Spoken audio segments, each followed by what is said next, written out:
दोस्तों नमस्कार, अभिवादन स्वीकार करें मेरा। दैनिक लोक सदन के यूट्यूब चैनल पर मैं आपका स्वागत करता हूं और आज आपसे मैं चर्चा करने जा रहा हूं राजनीति के उस हाशिए की जो आज छत्तीसगढ़ और देश की राजनीति का केंद्र बनता हुआ दिखाई दे रहा है।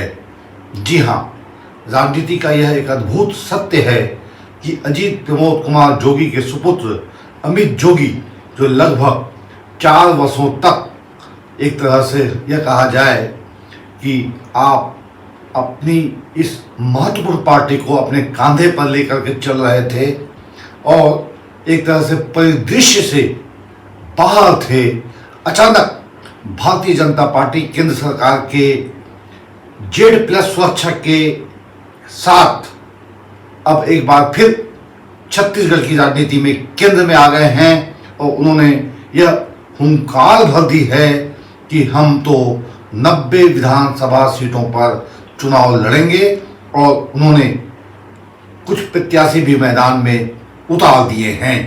इस सब पर हम आपसे चर्चा करें, उससे पहले आपसे हमारा विनम्र निवेदन है कि यह बुलेटिन देखने के बाद आप अवश्य रूप से कमेंट बॉक्स पर अपने हस्ताक्षर करें, अर्थात अपना मंतव्य दर्ज करें।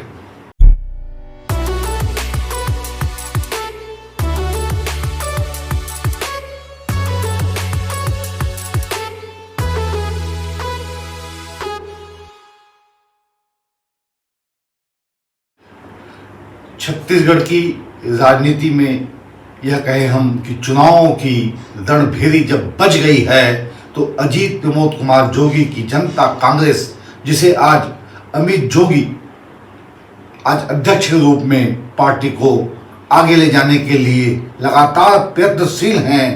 अब सच तो यह है कि जोगी जी के नहीं रह जाने के बाद यह पार्टी धीरे धीरे अपनी ऊंचाई से नीचे की ओर, बल्कि यह कहा जाए कि रसातल की ओर जा रही है, तो यह कोई अतिशयोक्ति नहीं होगी। मगर अब जब चुनाव पास आ गए हैं तो एकाएक केंद्र सरकार ने अमित जोगी को Z+ सुरक्षा दे दी है और इसके साथ ही अमित जोगी का स्टेटमेंट आया है कि Z+ सुरक्षा हमें नहीं चाहिए। कुछ और भी महत्वपूर्ण नेताओं को Z+ सुरक्षा दी जा रही है।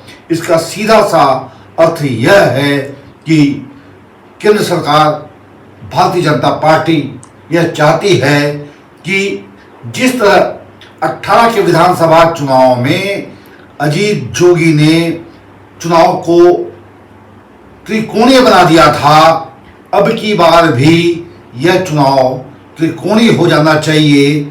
और आप राजनीति की क्रोनोलॉजी को समझिए कि उस दरमियान 18 में जो भाजपा अपने शीर्ष पर थी बहुत नीचे चली गई, 15 पर आकर टिक गई, और कांग्रेस जो बहुत नीचे थी वह ऊपर की ओर उठती चली गई और उसने अपनी सत्ता भी बना ली, सरकार बना ली।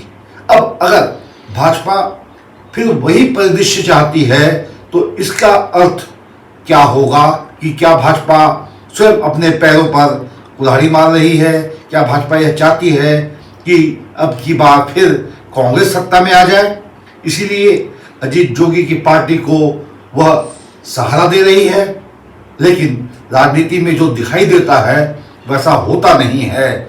इसीलिए इसके अंदर भीतर की बात यह है कि अगर अब की बार 23 में चुनाव त्रिकोणीय होगा, एक तरफ अजीत जोगी की पार्टी बड़ी मजबूती के साथ जब मैदान में होगी तो भारतीय जनता पार्टी ये समझ रही है कि लाभ तो हमारी पार्टी को होने जा रहा है।